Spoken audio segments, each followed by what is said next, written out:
On a organisé cette session avec les informations qu'on a aujourd'hui suite au rachat de VMware by Broadcom. Les actualités en parlent beaucoup. Nous, en tant que partenaire, on a les informations qu'on va vous présenter aujourd'hui. Mathis est un spécialiste VMware qui nous est dédié chez notre grossiste et qui va nous faire la présentation des nouveautés et des actualités autour de VMware. Mathis. Enchanté à tout le monde. Donc au niveau des principaux points donc, qui seront développés, donc comme disait Angéline, on va s'occuper donc de l'actualité VMware by Broadcom. Ensuite, au niveau de le nouveau mode de licensing, les 4 nouvelles éditions, les fonctionnalités de ces éditions, et enfin on terminera par le question-réponse. VMware by Broadcom valide depuis plusieurs tendances en fait donc par rapport à VMware, où la première, c'est un fort investissement des clients vers les environnements SaaS, Software as a Service, avec 19% d'augmentation d'année en année. Le SaaS en fait qui émerge comme une stratégie centrale pour gagner du temps et atteindre les objectifs beaucoup plus rapidement. En deuxième point, vous avez l'IDC. L'IDC qui prévoit que d'ici 2025, 60% des entreprises financeront leurs projets via des budgets OPEX, et qui permet à ce moment-là de réduire le ticket d'entrée, de réduire les coûts initiaux, et qui permet aussi de faire de meilleures prédictions et de meilleures projections financières.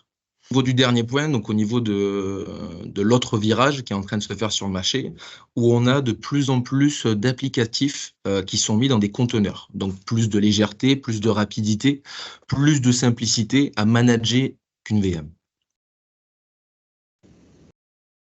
Donc voilà, ce sont les tendances en fait qui ont poussé VMware à faire évoluer leur hyperviseur et leur modèle d'abonnement, et qui a poussé depuis le 22 décembre, VMware by Broadcom a accéléré vers du 100% abonnement, qui a été effectif d'ailleurs depuis le début février, et qui a simplifié le portfolio, donc beaucoup moins de produits, on parle de 56 fonctionnalités qui ont été enlevées, et maintenant en fait donc bundlisé sur 4 éditions au catalogue, avec le VMware Cloud Foundation, le VMware vSphere Foundation, le vSphere Standard, et enfin le vSphere Essential Plus.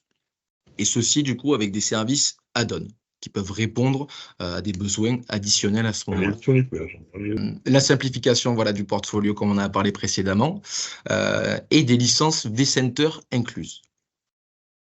Donc, la licence sous souscription, qui sont basées, avant, vous étiez plutôt facturé donc, au niveau du CPU, et désormais, c'est maintenant au nombre de corps par CPU, qui est sur un minimum de 16 cœurs par CPU. Ensuite, vous faites comment on appelle ça, la multiplication du nombre de SX par le nombre de CPU multiplié par 16. Donc, qu'ils soient 8 ou 12, ça sera 16 obligatoirement. On est à peu près dans le même business model que Microsoft. Au niveau des offres principales, donc les voici, donc avec les add-ons juste en dessous, et les 4 éditions, Cloud Foundation, Foundation, Standard et Essential.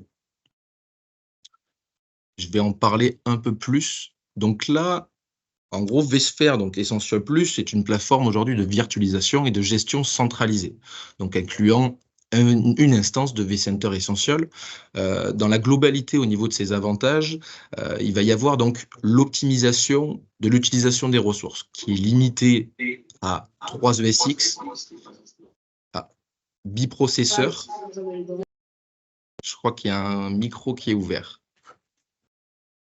Pardon, excusez-moi. Du coup, la limitation, voilà, à 3 ESX biprocesseurs de 2 CPU par 16 cœurs, qui vous donne en fait un package de 80 scores au total. Je vais rentrer en détail au niveau des fonctionnalités que vous pouvez avoir.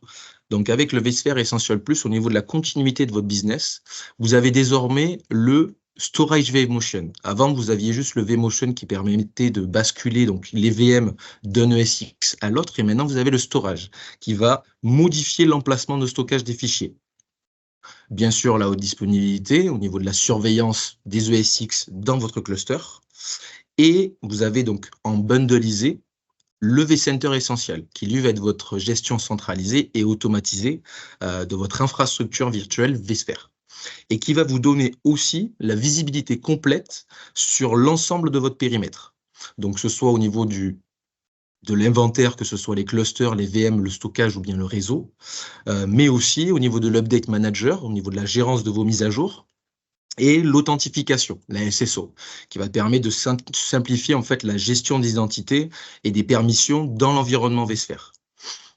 Et l'API, bien sûr, qui va permettre de créer des applications personnalisées. Ensuite, je vais vous parler de la seconde édition, donc avec vSphere Standard. vSphere Standard, on est à peu près dans la même chose que vSphere Essential Plus, sauf que vous n'êtes pas limité en nombre de cœurs. C'est la seule différence qu'il peut y avoir. Voilà, j'ai mis un petit exemple. Donc voilà, par exemple, vous avez 3 serveurs biprocesseurs de 24 cœurs par CPU. Comme je vous disais tout à l'heure, c'est multiplication des ESX par les CPU vis-à-vis de leur nombre de cœurs. Donc, il nous donne à ce moment-là 144 licences. On est toujours bien sûr sur un support production, 1 an, 3 ans, 5 ans. Et pour rentrer un peu plus en détail et voir la différence qu'on peut avoir par rapport à l'Essential Plus, c'est que vous allez avoir en fait, dans le vCenter standard, vous allez avoir le vCenter Orchestrator, qui lui va être la gérance de vos workflows et l'automatisation en fait, des tâches récurrentes. Et le vCenter Server, qui lui va gérer plusieurs instances donc de vCenter à travers une interface. Donc, il n'y aura pas plusieurs consoles à ce moment-là, il n'y en aura qu'une, et c'est d'où cette simplification en fait, centralisée. Je vous parlais de add-on tout à l'heure en début de conversation, que vous allez avoir donc, pour le vSphere Essential Plus et pour le vSphere Standard. Donc, vous allez avoir le premier, le Disaster Recovery. Le Disaster Recovery, c'est une solution de sauvegarde du cloud VMware vers AWS. Donc, en soi, en fait, de consommer du cloud VMware sur AWS. Et vous avez la partie aussi VMware Site Recovery avec SRM. SRM, lui, qui va être l'outil qui va permettre d'orchestrer une reprise d'activité. Passons à la troisième édition, VMware vSphere Foundation. Donc là, à ce moment-là, on va parler d'optimisation, d'augmentation d'efficacité, d'accélération en fait vers les environnements DevOps et le boost de performance qui va vous permettre en fait une plateforme pour les workloads d'entreprise. Ce que vous allez avoir en supplément, on est dans une solution clé aujourd'hui, clé en main, pour les comptes plutôt corporate et commercial, qui est l'objectif en fait d'améliorer l'efficacité de l'infrastructure de vos clients grâce à l'intégration de vSphere, donc la création de vos VM, Enterprise Plus, avec vSAN et ARIA Opération. Donc là, à ce moment-là, on va parler de supervision, de monitoring, de capacity planning, de performance. Et le vSAN aujourd'hui, qui est le leader de marché au niveau de la solution de stockage hyperconvergée, directement d'ailleurs intégré à vSphere. Donc, je vais vous montrer un peu. Donc, juste avant les fonctionnalités, je voulais vous parler des add-ons qui sont possibles aujourd'hui dans la partie vSphere Foundation. Donc là, vous voyez donc au niveau de l'intitulé et au niveau des add-ons. Donc là, le DR, on en a parlé juste avant, précédemment. Le vCenter, pareil. Le vSAN, pardon, excusez-moi. Le SRM. Le Live Recovery qui va arriver. Il y a pas mal d'applications add-on aujourd'hui qui vont arriver d'ici avril-mai. Le load balancer, côté NSX, qui va être en fait pour déployer du Tanzu, donc le TKG, le Tanzu Kubernetes Grid. Le prérequis est obligatoirement en fait un load balancer, qui va être lui l'équilibrage des charges de vos VM. Ensuite, vous allez avoir donc sur la partie Tanzu, donc 2 produits phares. Donc le Tanzu Mission Control, qui est lui la console d'administration Kubernetes multi-cloud. Et ensuite le Tanzu Cloudels, qui est lui la consommation de vos ressources sur le cloud et qui va permettre de vous faire des recommandations sur votre dashboard. Quelles vont être du coup les fonctionnalités supplémentaires par rapport à un vSphere Essential et un vSphere Standard? Vous allez avoir.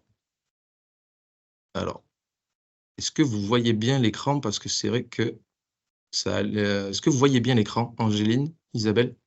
Oui, oui. Ok, parfait. Au niveau de le vSphere Enterprise Plus, vous allez avoir la performance applicative. Donc, vous allez avoir le DRS au niveau de l'équilibrage de vos charges automatiques, le Green Metric qui va visualiser, lui, l'énergie et l'empreinte carbone, donc vis-à-vis de vos VM et de vos conteneurs. Avant, vous aviez, donc avec l'Essentiel Plus et le Standard, le achat au niveau de la surveillance de vos ESX. Là, maintenant, vous avez la proactive achat qui, lui, va recevoir des informations en temps réel et qui va permettre, du coup, sur l'état de vos serveurs, de migrer par la suite. Le VDS qui, lui, va gérer donc en centrale l'aspect migration de vos VM. Et ensuite, le vCenter Standard, on est exactement dans les mêmes catégories.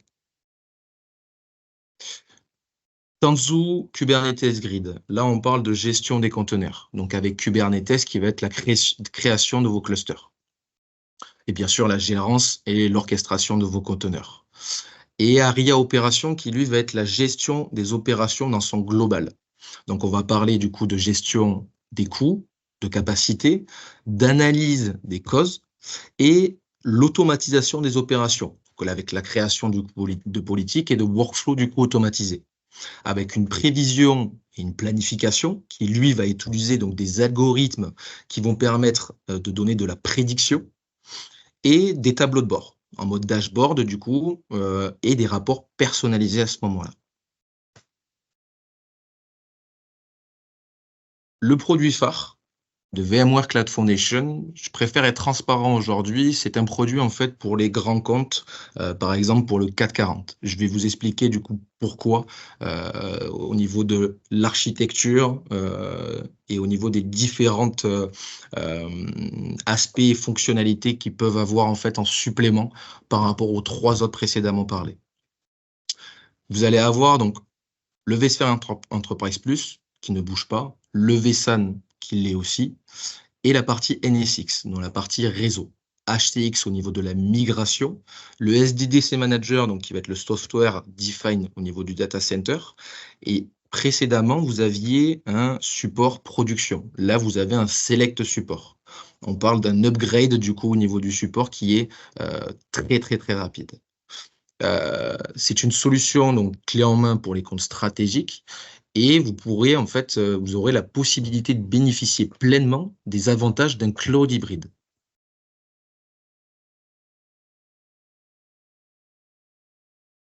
Au niveau des add-ons, donc il y en a pas mal qui sont en coming soon. Vis-à-vis du coup, vous avez aussi le NSX aujourd'hui et Tanzu exactement pareil. Disaster aussi, Recovery, exactement pareil. Vous avez la Private AI, intelligence artificielle, qui va bientôt arriver aussi. Normalement, c'est avril-mai, étant donné qu'on a comme disait Angéline en début de discussion, on a vraiment les informations au fil de l'eau, que ce soit en tant que grossiste ou en tant que partenaire. Et on va rentrer un peu plus en détail donc au niveau des fonctionnalités. Donc on a encore le vSphere Enterprise Plus. Voilà, la réduction des coûts donc par rapport à la continuité de votre business, la performance applicative avec le DRS, le proactive achat, le vCenter Standard aussi qui ne bouge pas par rapport à la gestion centralisée de votre infrastructure, le vSAN Entreprise, donc voilà, côté gestion centralisée de votre stockage avec de la déduplication et de la compression, mais aussi du all-flash hardware qui va permettre de configurer en fait votre stockage basé sur des disques flash. La virtualisation de réseau avec NSX, donc conformément par rapport à NSX, on va parler du coup de multi-vCenter au niveau de la gérance de votre infrastructure réseau et sécurité à travers plusieurs vCenters.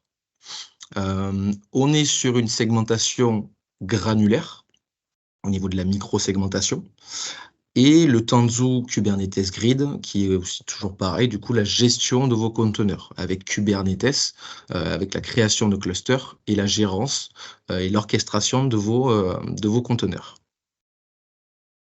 Et le petit plus, vous allez retrouver donc dans l'ARIA Opération Enterprise le multi-cloud opération qui lui va vous donner du coup la possibilité à ce moment-là d'avoir une overview sur les différents clouds, que ce soit AWS, GCP, peu importe, Azure aussi. Et vous allez avoir aussi l'intégration avec l'écosystème VMware, qui va intégrer donc d'autres produits et solutions VMware, tels que, on en a parlé précédemment, vSphere, vSAN, NSX, vRealize, ce genre de choses.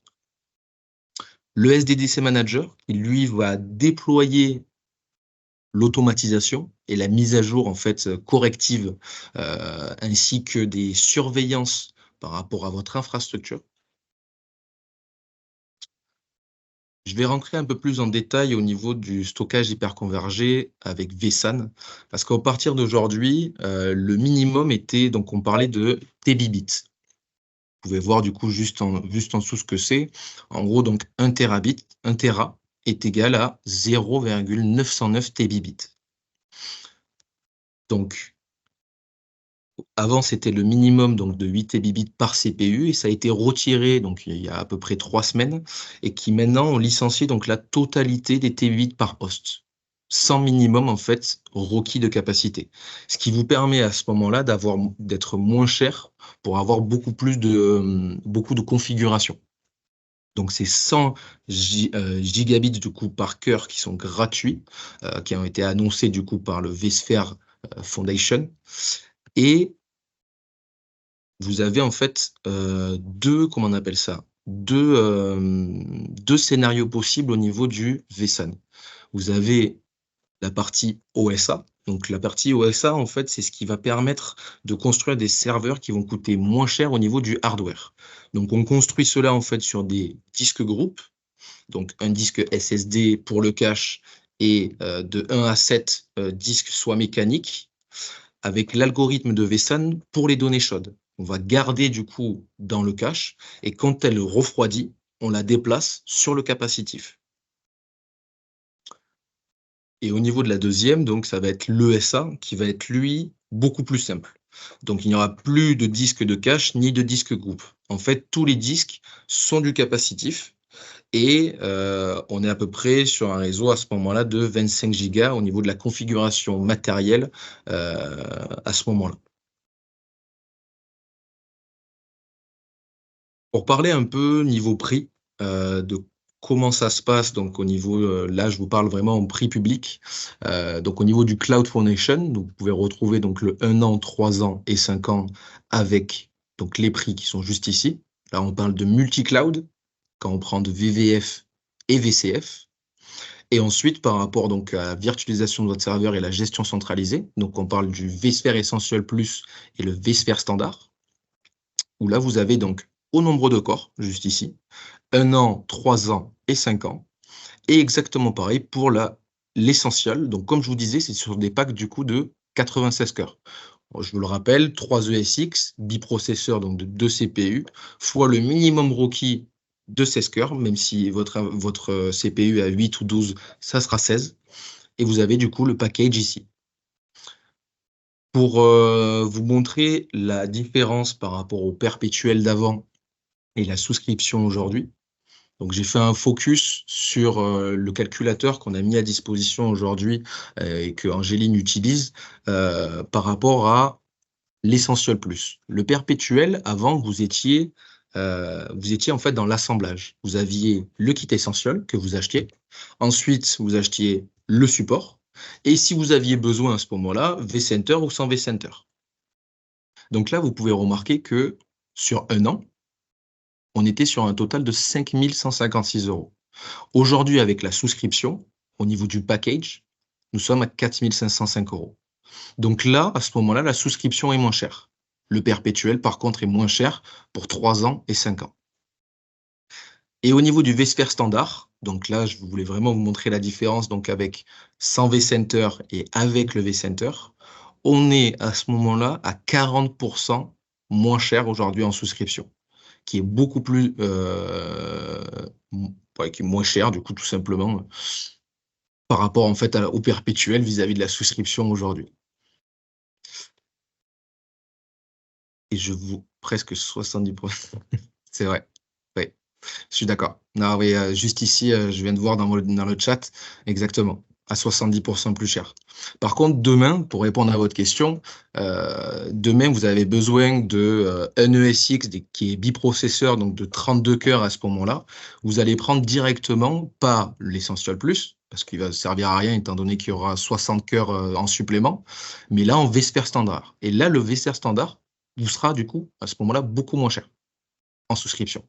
Par rapport à avant, où vous achetiez, du coup, soit sans vCenter ou avec vCenter, avec de l'assemblage. Et je vous remercie en tout cas de m'avoir écouté. Merci, merci Mathis. Donc, on a vu les nouveautés. Donc, effectivement, les licences perpétuelles, VMware by Broadcom, c'est terminé. On passe à la souscription. Sur les 4 bundles qu'on a, certaines licences existent toujours en mode perpétuel. Ce sont les licences pour les workstations qui existent toujours. On a la chance, ACMI a la chance d'avoir reçu l'invitation pour garder le partenariat. Broadcom a fait un gros travail, que ce soit sur les grossistes et sur les partenaires. Nous avons la chance d'avoir reçu l'invitation et d'être reconnus partenaires VMware. Pour répondre à la question qui vient d'être posée, Mathis, tu m'arrêteras si je me trompe, les licences perpétuelles, il n'y aura plus de support. À date d'anniversaire. À date d'anniversaire. Vas-y, Mathis. Laurent, pour répondre à votre question, demain, vous avez du coup votre licence, imaginons le 19 mars 2025. Jusqu'au 19 mars 2025, en perpétuel, vous allez garder du coup le support et les mises à jour. Par contre, arrivé à date d'anniversaire, vous n'aurez plus ni support ni mise à jour. Donc à ce moment-là, ça va devenir obsolète sur le long terme. Et c'est à ce moment-là qu'il faudra donc passer en souscription. Mais vous êtes actuellement du coup sous maintenance si vous n'êtes pas d'anniversaire. Notre fournisseur nous a indiqué que l'offre essentielle n'était plus disponible selon son commercial VMware. Vous nous indiquez le contraire. Quelle est la bonne information? La bonne information, tout simplement, là je vous ai montré du coup les 4 éditions. Vous avez, ce n'est pas l'essentiel, c'est l'essentiel plus.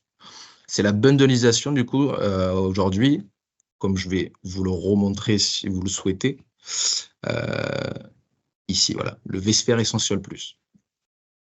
Avec donc les fonctionnalités. Donc tout à l'heure, je parlais du coup de l'assemblage. Voilà, c'est bien l'Essential Plus dont je parle. Okay. Ben, aujourd'hui, vous l'avez. Vous l'avez. Dans la première édition. Alors, oui, elle existe toujours en version souscription. Néanmoins, la version en licence perpétuelle n'existe plus, n'est plus commercialisée. Tout à fait d'accord. C'était là votre question? Ensuite, je voudrais revenir sur la question d'avant. Que deviennent les licences perpétuelles actuellement sous maintenance? Sous maintenance, ça s'arrête effectivement, comme Mathis le disait. Par contre, demain, si votre maintenance s'arrête, admettons, le 20 mars 2024, vous êtes sous support jusqu'au 20 mars 2024, la licence ne va pas s'arrêter et disparaître. Il y aura, la licence perpétuelle existera toujours, néanmoins, elle n'aura plus de support et plus de mise à jour. Et en gros, l'utilisation du logiciel ne s'arrêtera pas par l'arrêt du support. Mais elle n'aura plus de support. C'est bien ça, Mathis? C'est ça. Et c'est ça qui peut être après un inconvénient pour s'il y a le moindre souci. Par contre, comme Mathis l'a montré dans le dernier tableau, il y a également 3 possibilités qui sont 1 an, 3 ans et 5 ans. On ne pourra pas faire d'alignement de dates s'il y a des dates qui sont réparties dans l'année ou sur plusieurs années avec des fins de support.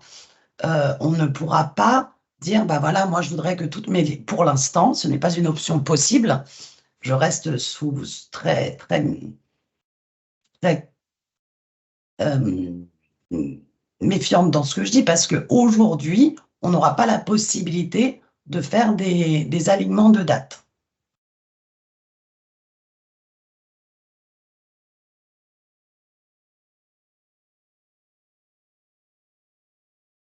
Donc oui, Pour Guillaume, avoir c'est du ça. support. Pour avoir du support, on doit passer du coup sur la souscription. Exactement.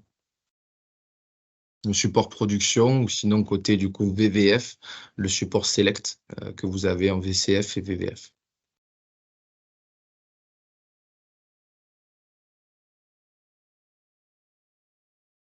Est-ce que certaines personnes veulent revenir sur une slide? Il n'y a aucun souci, je peux revenir sur une slide où les gens n'ont pas compris, si vous le souhaitez.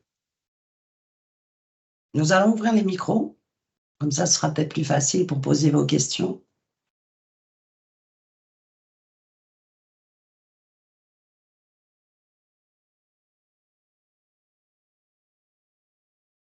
Oui, bonjour, Guillaume Hérault, du coup. Bonjour. Je suis en train de faire les calculs par rapport au prix. Nous étions sur du Essential Kit, pas du Essential Plus.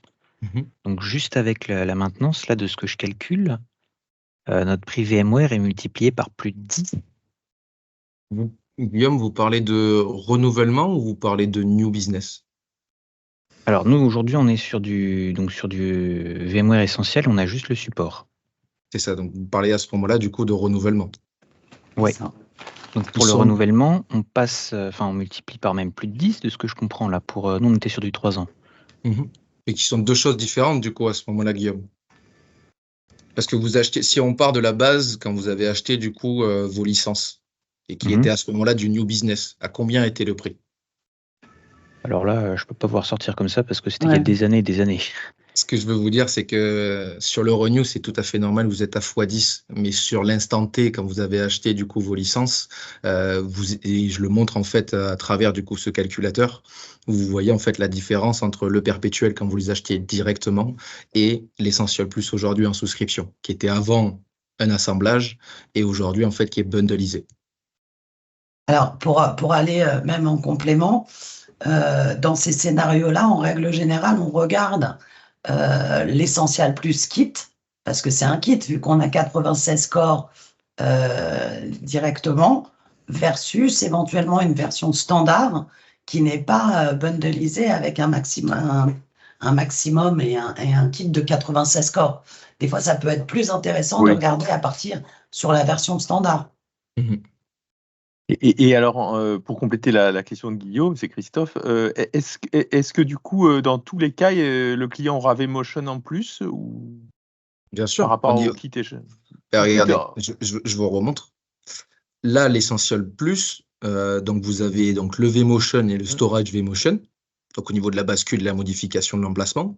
Et en standard, vous allez avoir en fait exactement pareil, sauf que vous aurez du coup un vCenter standard, où là vous allez avoir du coup avec le vCenter Orchestrator, donc au niveau de la gérance de vos workflows et l'automatisation, et le vCenter Leak Mode, qui va lui gérer du coup vos instances en une seule console. Surtout pour le prix, en fait, donc je comprends bien qu'il y a quelque chose, donc on rachète, mais par rapport au support, par rapport à avant, quelle est l'évolution du prix du support, en fait? Parce qu'il faut que je puisse présenter le budget, moi, derrière.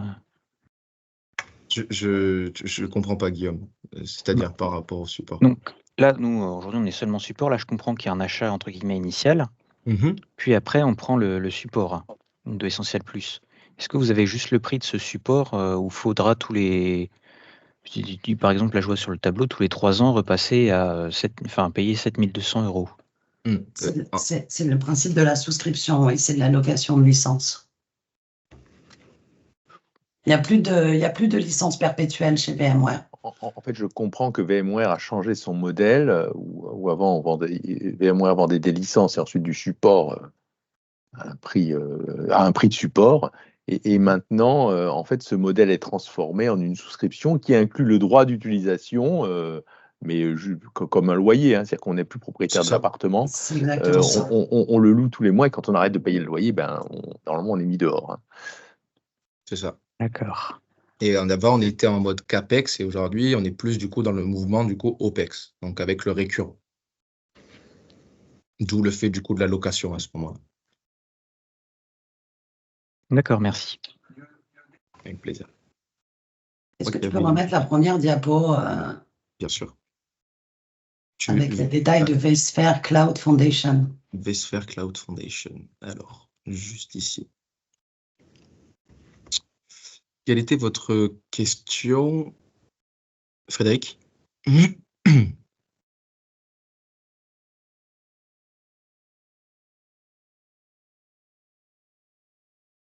Donc, bon, après, voilà, le vSphere Enterprise Plus, là, le vCenter, Frédéric, le vSAN juste ici, donc au niveau de la gestion centralisée de votre stockage, la partie réseau, c'était pour avoir un petit détail, c'est OK, merci.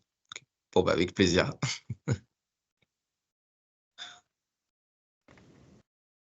Est-ce que d'autres veulent que je revienne aussi sur des slides? Il n'y a aucun souci.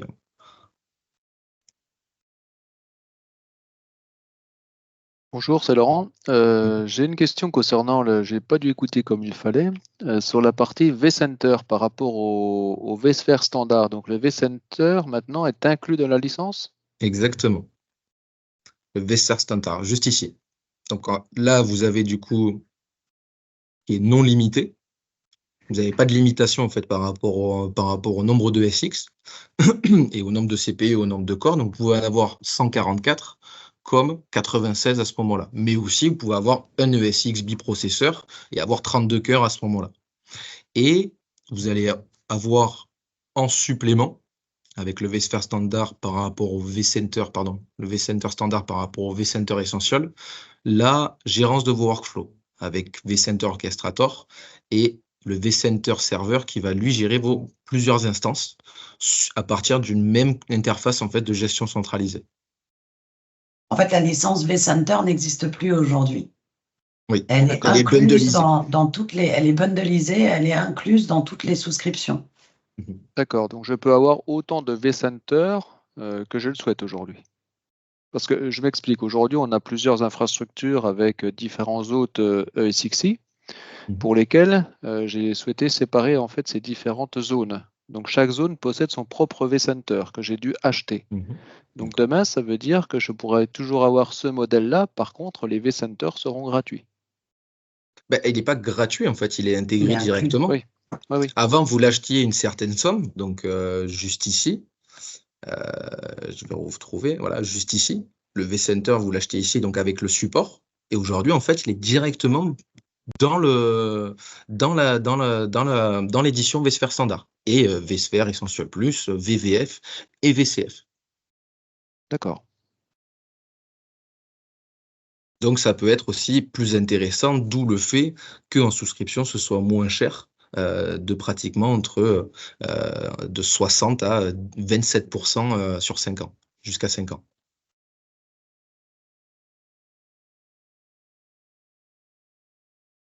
Est-ce qu'on a répondu à votre question, Laurent? Oui, merci. J'ai une autre question.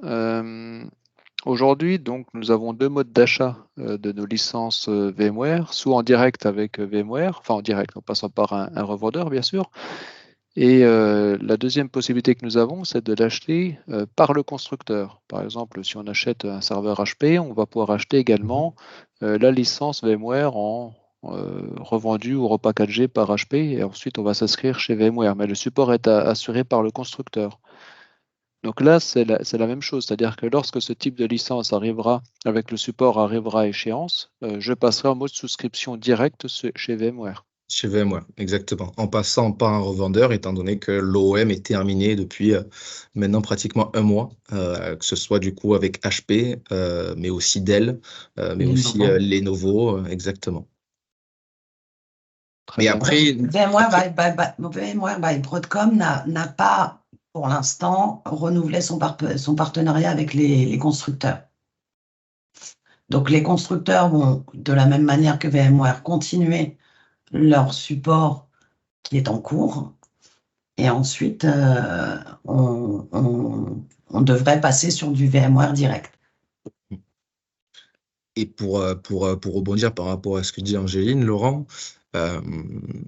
demain, imaginons, je parle par rapport à Dell ou HP, vous aviez la solution donc VxRail qui est intégrée du coup des licences vSAN. Aujourd'hui, on trouve des solutions, donc avec, en tout cas en tant que grossiste, pour aller chercher comment on appelle ça, plus en fait au niveau de l'optimisation et de la fidélisation à ce moment-là du coup du client final et du partenaire, pour travailler du coup en synergie, étant donné qu'ils ne peuvent plus le faire ensemble avec les business units du coup de Dell, d'HP et de Lenovo.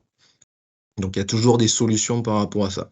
Après aujourd'hui, donc aux États-Unis, c'est sous les mains du coup des avocats. On parle d'un point de vue juridique, donc par rapport à l'EM, où tout se gère en fait là-bas et qu'on saura du coup au fil de l'eau si ça revient ou si ça s'arrête du coup définitivement à ce moment-là. D'accord. Merci. Monsieur Lepin, qu'est-ce qui se passe à la fin de la souscription? Ah oui, qu'est-ce qui se passe à la fin de la souscription si on n'a pas fait le renouvellement? Dans un an, j'achète mes souscriptions. Qu'est-ce qui se passe? Est-ce que le SX tombe ou on a une période de grâce? Ou pour l'instant, moi personnellement, j'ai pas eu encore la réponse. Normalement, je pense qu'il devrait y avoir une période de grâce. Il y a toujours une période de grâce, Jérémy. Sauf que on parle de souscription à ce moment-là et ça va s'arrêter, ça va devenir obsolète très rapidement. Mais il y a toujours une période de grâce. Est-ce que le SX va tomber? Comment ça va se passer? Normalement, le SX, moi, pour l'instant, ça m'est pas arrivé. Donc avec aucun partenaire ou client final. Mais vous gardez vos données quand même un minimum. Mais par contre, ça, vous pourrez plus rien faire entre guillemets avec la VM. S'il faut du coup si vous l'arrêtez, vous pourrez plus la redémarrer. Il faudra du coup racheter à ce moment-là. Mais c'est du moment que vous l'arrêtez.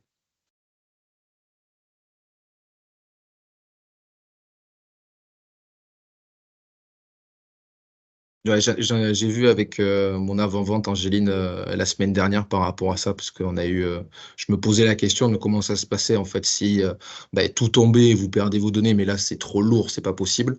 Et en fait non, c'est juste simplement la VM, si elle s'arrête, elle redémarre pas, tout simplement. Oui, dans tous les cas, il vaut mieux renouveler dans les bons temps. Il vaut mieux renouveler, mais il y a toujours la période de grâce. Ça c'est quand même un minimum. D'accord. Est-ce que vous avez d'autres questions?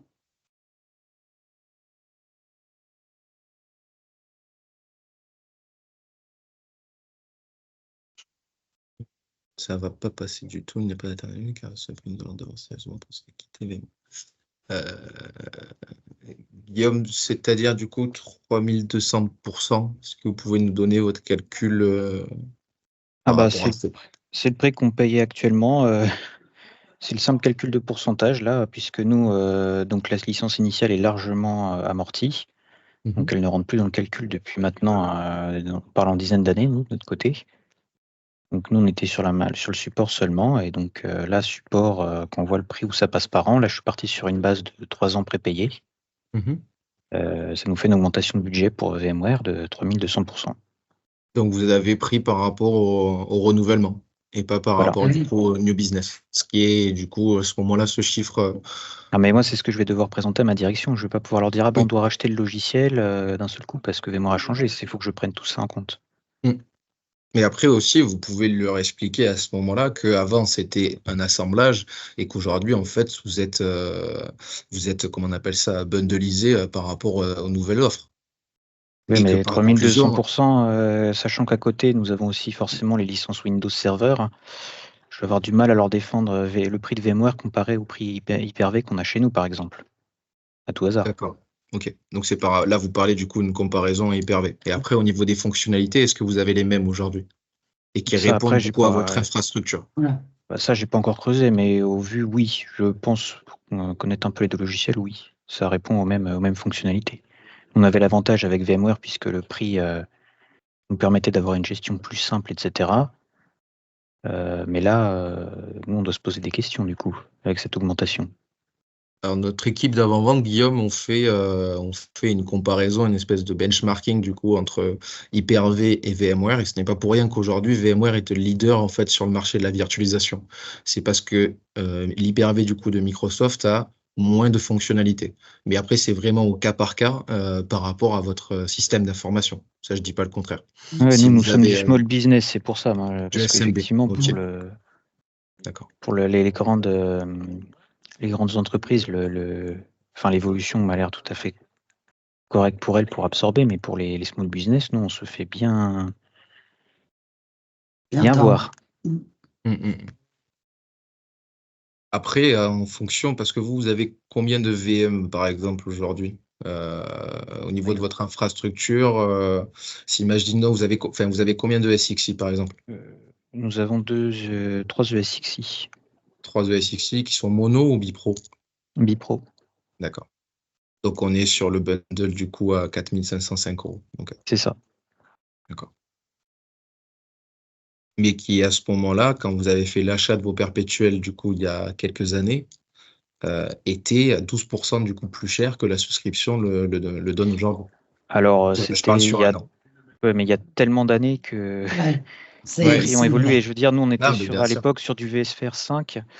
vSphere 5 venait de sortir, sachant que c'était une évolution du vSphere 3, parce qu'en réalité, on a commencé en vSphere 3. D'accord. Voilà. Donc, après, on est là pour vous accompagner aujourd'hui et avoir du coup la meilleure des réponses en fait à votre besoin, tout simplement. Mais c'est vrai que s'il y a quelques années, vous l'avez déjà amorti aujourd'hui, vous pouvez présenter à votre direction aujourd'hui un peu ce principe de voilà, avant c'était comme ça, maintenant aujourd'hui c'est un autre mode. Qu'est-ce que vous en pensez? J'ai une question. Est-ce que tu crois, Mathis, que l'évolution VMware by Broadcom va évoluer autre que ces 4 bundles qu'on a aujourd'hui pour les très petits clients? Ça, je sais pas du tout. Je préfère pas répondre parce que j'ai pas l'information sûre et certaine, donc je préfère ne rien dire. Mais avec de la logique, je vois pas pourquoi il ferait pas du coup une 5e édition pour du coup ses clients phares en SMB. Mais pour l'instant, on n'a pas d'infos dessus. Pour l'instant, on n'a pas d'infos. D'accord, il n'y a pas de nouvelles non plus parce qu'effectivement, là, au vu des tarifs, en fait, VMware exclut tous les small business. Ça dépend parce qu'à partir du coup, imaginons vous avez un ESXi bipro ou monopro, c'est pas si cher que ça du coup à l'achat à ce moment-là. Et là, on parle de SMB. Et à ce moment-là, on se mettra du coup en vCenter standard. Donc, on multipliera du coup 65,70 € en prix public x 16, qui donne à peu près 800 €. Pour un an, bien sûr, je parle. Et qui aura l'intégration à ce moment-là du coup du vCenter standard.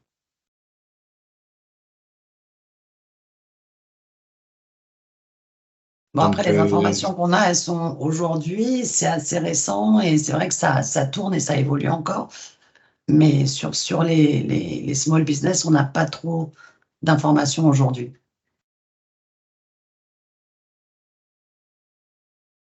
Bonjour, est-ce qu'on sera prévenu dans le vCenter de la fin de la souscription de la licence vCenter ou d'un ESX? Sur votre console. Sur votre console, normalement, vous aurez du coup la date d'anniversaire. Mais même en tant que nous, du coup, de grossistes, nous prévenons du coup le partenaire à chaque fois, donc qui arrive du coup à fin de la souscription, et le partenaire après vous appelle. Le commercial du coup vous appelle. On a, oui, le système sera en règle générale, c'est 3 mois à l'avance, en règle générale. Ouais, exactement.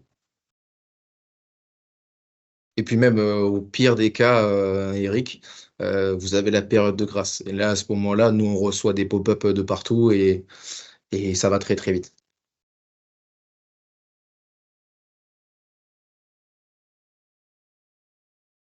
Est-ce que vous avez d'autres questions?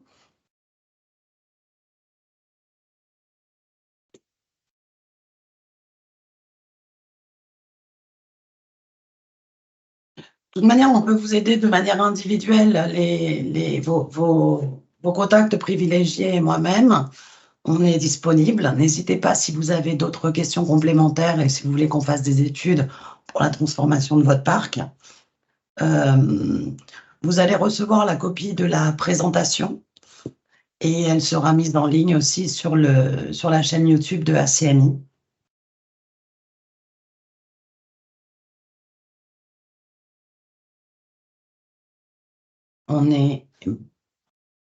Plus d'autres questions? Alors, j'en ai peut-être une dernière. Dans un environnement où on a un vCenter qui va piloter des ESX de générations différentes, donc avec des souscriptions actuellement, enfin des souscriptions, des licences perpétuelles actuelles qui ont des dates d'échéance différentes.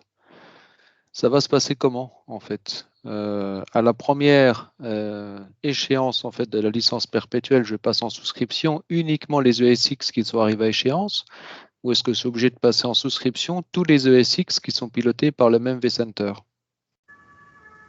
Excusez-moi, pour requalifier, vous avez du coup une partie, imaginons, je dis une bêtise, vous avez 4 ESX, vous en avez 3 du coup qui sont en souscription, vous en avez un en perpétuel. Et vous parlez du coup, est-ce que le vCenter va pouvoir du coup avoir la même interface de gestion? C'est bien ça? C'est un peu différent. En fait, on va dire que j'ai acheté un vCenter qui va arriver à échéance en 2025. Sous En ce souscription, vCenter, non, il était acheté en perpétuel en avec un perpétuel. contrat de maintenance. J'ai D'accord. 2 ESX qui ont été achetés en même temps que le vCenter. Mhm. Donc, ils vont arriver à échéance également en 2025. Et dans ce vCenter, je pilote également 2 ESX qui vont arriver à échéance en 2027. D'accord. Donc, en 2025, il faut passer en souscription, donc le vCenter, enfin le vCenter qui sera inclus dans les 2 ESX qui arrivent à échéance en 2025. C'est ça. Mais est-ce qu'à partir de ce nouveau vCenter, en fait, licence gratuite, je pourrais piloter Oui. les 2 ESX qui vont arriver à échéance plus tard? Oui, j'ai eu la question pas plus tard qu'il y a 4 jours, pardon, la semaine dernière. Et ça a été ça a été mis à jour donc par VMware by Broadcom il y a 10 jours. Où en fait, à partir de votre vCenter, vous avez la gestion du coup centralisée de vos souscriptions ainsi que le perpétuel, qui sera la gestion du coup centralisée à ce moment-là. D'accord. Et les licences qui vont arriver, qui vont se terminer en 2025. Donc aujourd'hui, on renouvelle sur de la souscription les 2 ESX arrivant à échéance en 2024. On monte le vCenter sur ces 2 ESX qui va pouvoir gérer également la licence perpétuelle qui arrive à échéance en 2025. Et donc, quand on va acheter les corps en relation avec le ESX qui tombe en 2025, donc en 2025, on pourra le remonter sur ce même ESX. C'est ça, c'est ça. Sur ce même vCenter, pardon. Ah oui, c'est ça. Oui, j'avais compris, mais oui, c'est ça. Donc, on peut avoir des dates d'anniversaire différentes. Différentes, scalées pour du les coup au fur et à vSphere mesure. Ouais. qui seront calés sur le vCenter, qui aura donc, lui, une date anniversaire en un an avant, en fait. Un an avant. OK. C'est parce que il y a pas mal de remontées qu'il y a eu par rapport à ça d'un point de vue configuration. C'est pour ça qu'ils l'ont changé du coup très récemment. Ouais, mais c'est ça qui continue est, d'évoluer, ouais. c'est exactement ça, voilà. Si on est sur une évolution en fait qui est exponentielle et qui change du jour au lendemain. Donc vraiment, en début d'année, je n'avais pas du tout le même discours que j'ai aujourd'hui. Donc parce que aussi j'ai des informations au fil de l'eau que je partage après à tous les partenaires et les partenaires du coup partagent à leurs clients finaux. Et c'est vrai que d'un point de vue crédibilité, des fois je dois revenir une semaine plus tard pour dire en fait le contraire de ce que je viens de dire. Et c'est ça qui m'embête un peu. Après, là, on est bien avancé. Donc normalement, rien ne devrait bouger. On devrait juste avoir des add-ons du coup par la suite, en fonction des add-ons du coup évolutifs. Et pour la mise à jour en fait des ESX et des vCenter, en fait, il faut simplement changer la clé de licence C'est la clé de perpétuelle par une licence. clé de licence C'est souscription. ça. Il n'y a pas de question de déploiement ou de quoi que ce soit ou de delivery à faire. C'est simplement la clé de licence à changer. Simplement ça.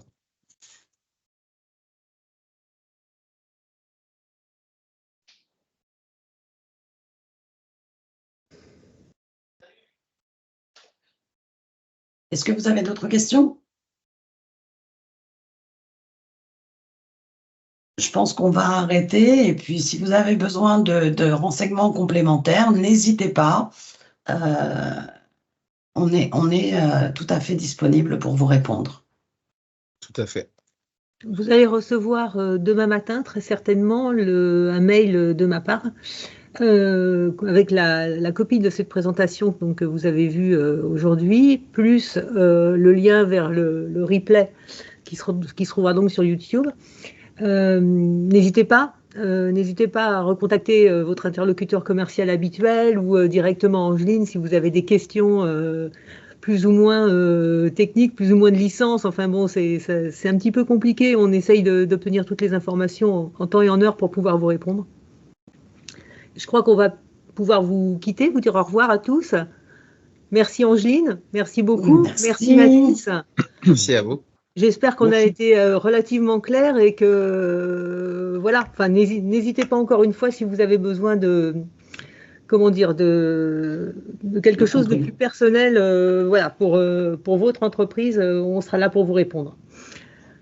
Merci à tous. Merci à tous. Très bonne journée. Bonne journée à vous. Passez une bonne journée. Bonne journée. Au revoir. Au revoir.